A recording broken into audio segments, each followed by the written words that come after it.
It was a face-off like no other. President Obama and former Vice President Dick Cheney debating how to keep America safe from terrorism and highlighting the sharp differences between them. Bob Schieffer is CBS News chief Washington correspondent and the host of Face the Nation. And Bob, when you look at your scorecard in this battle of the Titans, who do you think came out on top?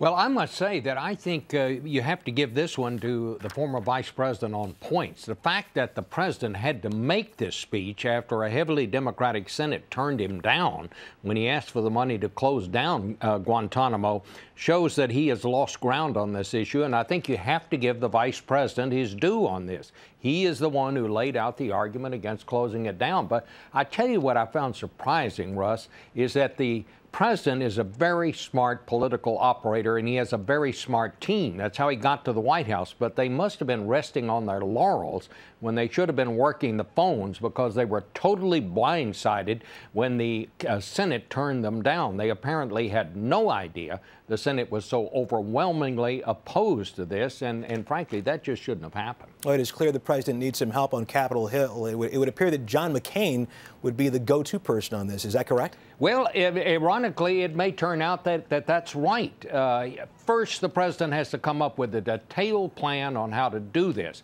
If he can do this, I think John McCain and McCain's top advisor, Lindsey Graham, might help him on this. They do want to close down Guantanamo, but he has to come up with a plan. If he doesn't, nothing is going to happen here. Bob, I understand you have quite a special guest on Sunday on Face the Nation.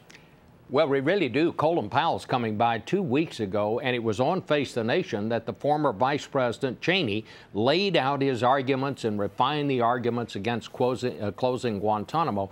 But he also told me that when it came to Republicans, he'd take Rush Limbaugh over General Colin Powell.